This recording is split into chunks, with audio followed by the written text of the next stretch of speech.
Libya possesses significant oil reserves, primarily located within its vast desert landscapes. Oil rigs actively extract crude oil, a key economic activity in Libya. The aerial shots emphasize the scale of both the desert and the oil extraction operations. These visuals set the context for understanding Libya's economic dependence on its oil wealth. The scene visually contrasts with previous content, depicting Libyan cities engulfed in flames. These visuals represent the destructive aftermath of the 2011 conflict. The imagery emphasizes the severe consequences of military intervention. Burning cities symbolize widespread devastation and instability. The scene aims to highlight the human cost and physical destruction resulting from the conflict. The U.S. intervention in Libya is the central topic. The intervention was primarily motivated by the desire to control Libya's oil resources. The narrator will explore this argument in detail. The focus is on the economic and strategic interests related to Libyan oil. Archival footage captures Muammar Gaddafi delivering a speech. The speech establishes Gaddafi's prominent role as the leader of Libya. This footage predates any external intervention in Libyan affairs. It showcases the political landscape of Libya prior to significant changes. Libya has significant oil production capabilities. This capacity is visually represented by actively pumping oil wells. These oil wells are a key component of Libya's economy. The active pumping indicates ongoing extraction and processing. The visuals emphasize the scale of Libya's oil operations. This highlights Libya's role in the global oil market. Footage depicts Libya prior to the 2011 conflict. The images showcase Libyans in various public settings. These scenes illustrate the nation's former stability. The visuals also suggest a period of relative prosperity. The map illustrates the geographical distribution of major oil fields within Libya. A significant concentration of oil resources is located in the Sirte Basin. The Sirte Basin is a prolific sedimentary basin known for its extensive oil reserves. The highlighted areas on the map indicate the primary regions of oil extraction. These oil fields are crucial to Libya's economy, representing a major source of revenue. The map emphasizes the strategic importance of the Sirte Basin to Libya's oil industry. In 1969,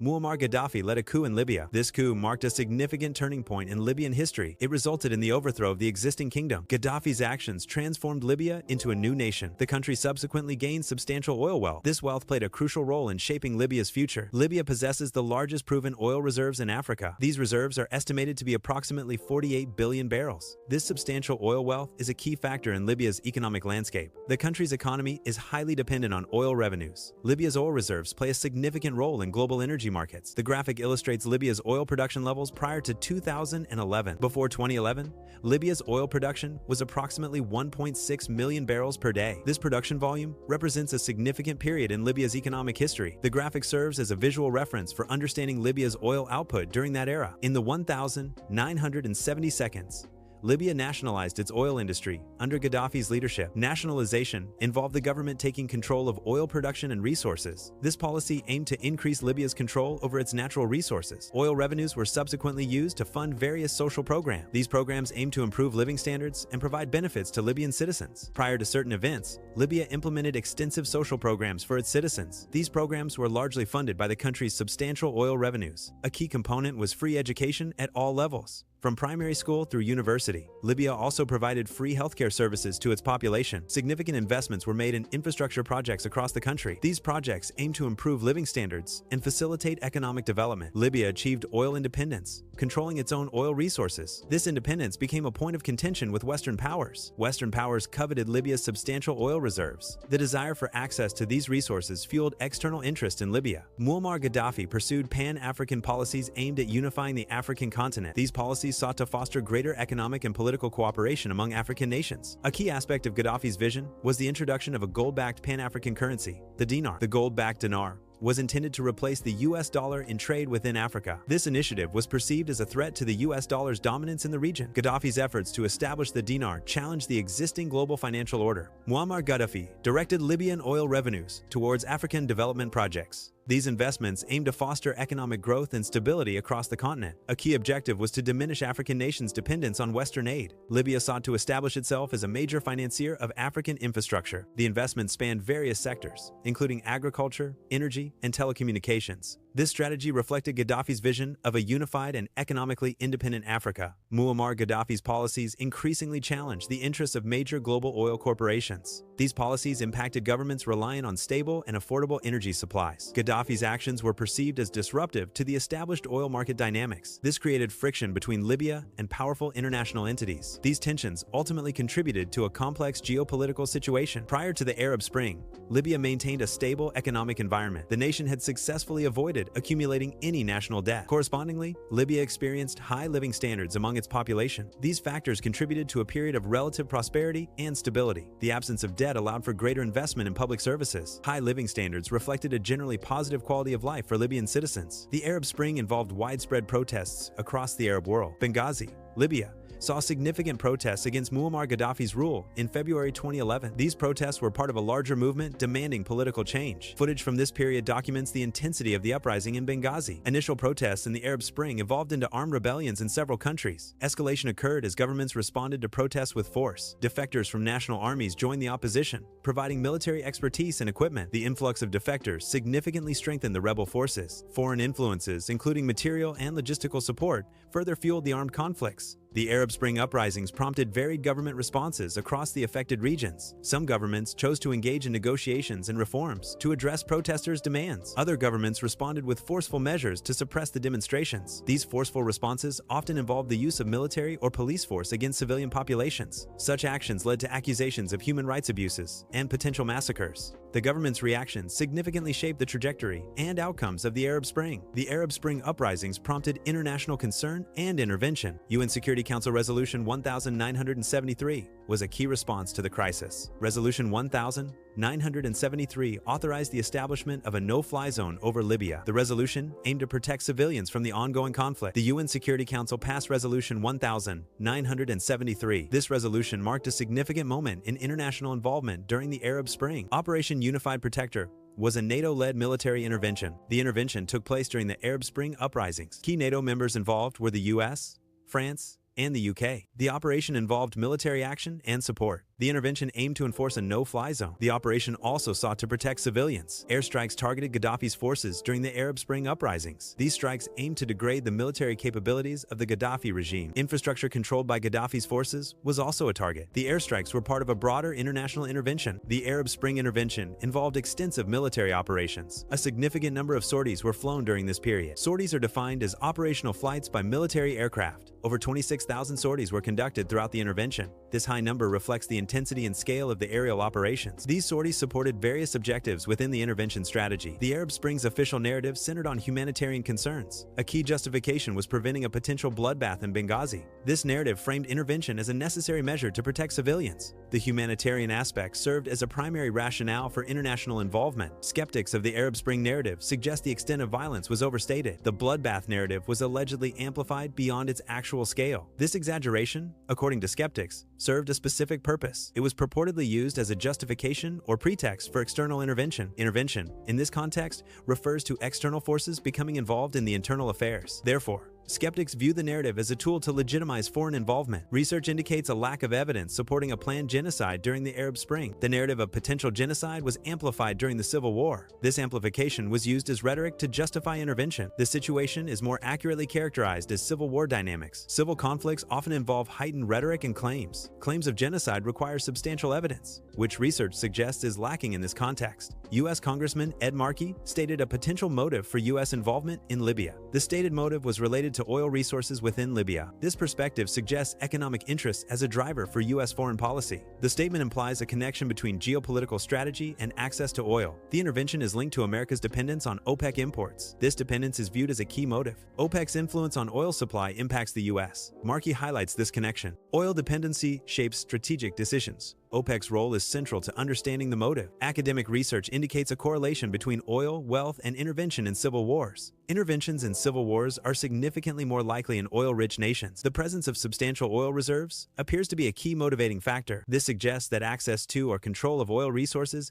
influences intervention decisions. Therefore, oil wealth can be seen as a strategic asset that increases the likelihood of external involvement in internal conflicts. Analysis suggests a correlation between nations engaging in war and the presence of oil resources. The pursuit and control of oil reserves can be a significant underlying motive for conflict. This analysis posits that access to oil is a key strategic and economic driver. The case of Libya is presented as an example to support this claim. The conflict in Libya is potentially linked to securing access to its oil reserves. Therefore, oil can be a critical factor in understanding the dynamics of international warfare. WikiLeaks cables reveal information about U.S. interests in Libyan oil. These cables provide insights into the geopolitical dynamics surrounding Libyan oil resources. The cables date back to the period before 2011. The content of the cables sheds light on the strategic importance of Libyan oil. The cables highlight the U.S. strategic calculations related to Libyan oil pre-2011. American companies, including ExxonMobil, engaged in deal negotiations in Libya. The negotiations centered around oil rights and concessions. Muammar Gaddafi, the Libyan leader, proposed terms that heavily favored Libya's interests. These terms presented challenges for American companies seeking profitable agreements. Following intervention, Western firms quickly moved to capitalize on new opportunities. A primary objective was securing lucrative oil contracts in the region. These contracts granted access to valuable oil resources. This rapid influx of Western firms significantly altered the economic landscape. Leaked emails suggest French intelligence agencies provided early funding to rebel groups. The alleged motive behind this support was to secure future oil contracts. These contracts would potentially grant French companies preferential access to oil resources. The alleged strategy involved backing rebels to gain influence in the region. Securing oil contracts was reportedly the primary objective of the French intelligence involvement. This situation highlights potential conflicts of interest between geopolitical strategy and economic gain. The MERIP analysis examines the underlying motives behind an intervention. It suggests a blend of idealism influenced the intervention. Political opportunism also played a significant role. Financial rewards are identified as another contributing factor. The analysis highlights a complex interplay of factors. Idealism, opportunism, and financial incentives were all intertwined. Italy unfroze assets outside of UN mandates. This action was primarily motivated by economic gain. The unfrozen assets provided financial benefits to Italy. The decision bypassed international mandate. The core motive was to improve Italy's economic standing. Certain conspiracy theories might seem exaggerated. However, evidence suggests oil has been a significant factor in some events. This implies that oil's influence is a key element in understanding these theories. Therefore, oil's role should be carefully considered when evaluating such claims. Understanding oil's impact can provide a more informed perspective on these conspiracy theories. The U.S. may prioritize involvement in crises based on strategic interests. Oil-rich states may receive more attention due to economic and geopolitical factors. Crises in non-oil states may initially be overlooked or receive less attention. The initial U.S. response to the Syrian crisis exemplifies this potential disparity. Gaddafi's removal created an opportunity for Western influence in Libya. This influence extended to the control of Libyan oil resources. Western powers sought to gain access to Libya's oil reserves. Gaddafi's ouster facilitated the exploitation of Libyan oil by Western companies. The intervention in Libya was motivated by the desire to control its oil wealth. Western control of Libyan oil became a significant outcome of Gaddafi's removal. This footage documents the death of Muammar Gaddafi in October 2011. The events depict the culmination of the Libyan civil war. Gaddafi's capture marked a turning point in the conflict. The footage provides a historical record of the aftermath. It captures the circumstances surrounding his death. The archive material offers insight into the end of his regime. Following intervention, oil fields become frequent sites of armed conflict. Militias often engage in battles to control these valuable resources. These conflicts result in devastating aftermaths for the surrounding areas. The fighting can cause significant damage to oil infrastructure. Such clashes exacerbate instability and hinder reconstruction efforts. Oil production experienced a significant downturn. The decline resulted in a substantial reduction in daily output. Production plummeted to a critically low level. By 2015, daily production was recorded at 325,000 barrels. This figure represents a devastating aftermath for the oil industry. The sharp decrease had significant economic consequences. Libya is currently experiencing a state of division. This division is characterized by the presence of rival governments. These competing administrations claim legitimacy and control over different regions. The political instability has led to persistent violence. Various armed groups and militias are involved in ongoing conflicts. The situation presents significant challenges to stability and national unity. Slavery markets tragically emerged in Libya following the intervention. The post-intervention chaos created a power, vacuum, and security breakdown. This instability allowed criminal networks and armed groups to flourish. These groups exploited vulnerable populations, including migrants and refugees. The absence of law enforcement enabled the establishment of open slave markets. These markets became sites of horrific human rights abuses and exploitation. The migration crisis has been significantly worsened by various factors. One key factor contributing to this crisis is the instability within Libya. This instability creates conditions that force people to migrate. These conditions include violence, economic hardship, and lack of governance. ISIS established a presence in Libya following intervention. The post-intervention environment in Libya was marked by significant instability. This instability created opportunities for ISIS to gain a foothold. The group exploited the existing chaos and power vacuum. ISIS's expansion was facilitated by the breakdown of central authority. The Brookings Institute offers an assessment of a specific post-war intervention. The institute avoids labeling the intervention as a complete failure. However, the report acknowledges significant mismanagement in the post-war period. This This mismanagement had a detrimental impact on the intervention's overall success. The analysis suggests areas where strategic planning and execution fell short. The Brookings Institute's findings highlight the complexities of post-conflict stabilization. The situation is described as a disaster by Jacobin magazine. It is characterized as a lesson in regime change. The magazine suggests the regime change has gone wrong. The graphic highlights the negative consequences of this failed intervention. The U.S. remained uninvolved after 2011. This inaction allowed Russia to increase its influence. The aftermath was devastating. Russia's influence deepened due to the U.S. absence. Oil flow is being redirected westward. This redirection occurs after a devastating aftermath. The new terms governing the oil flow are more favorable. This suggests a shift in economic or political conditions. The westward flow indicates a strategic realignment of resources. Some argue that interventions are purely humanitarian in nature. However, this view is often countered by the suggestion of strategic gains. The presence of strategic interests complicates the assessment of humanitarian motives. Thus, interventions are often driven by a combination of humanitarian and strategic considerations. Strategic gains, such as access to oil resources, are often cited as underlying motives for intervention. The significant financial investment in interventions can be explained by the potential for strategic resource acquisition. The pursuit of strategic resources can be a powerful counterargument to claims of purely humanitarian intervention. Economic benefits derived from strategic gains may outweigh the initial costs of intervention. The oil war theory suggests conflicts are driven by control over oil resources. This theory is often invoked when observing conflicts in oil-rich regions. Patterns in Iraq and Sudan are sometimes cited as evidence for this theory. However, the oil war theory is subject to counter-arguments and alternative explanations. The narrative serves as a cautionary tale regarding interventionism. Interventionism is often presented under the guise of heroic actions. The story suggests a critical examination of motives behind interventions is necessary.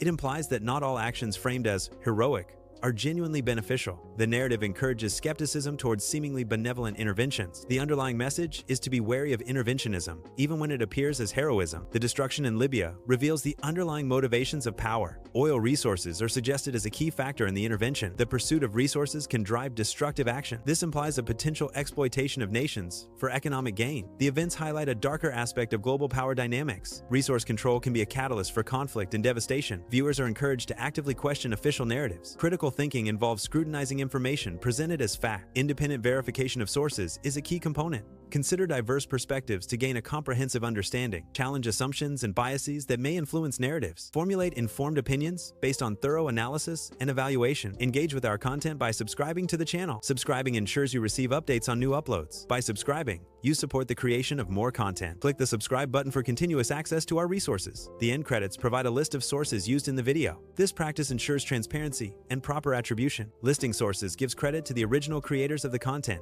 It also allows viewers to verify the information presented. The sources graphic is typically displayed during the end credits. This section enhances the credibility and reliability of the video content. The video presents views that are substantiated with supporting evidence. Viewers are encouraged to conduct independent research. Independent research allows for personal verification of the information presented. This promotes a comprehensive understanding of the topic.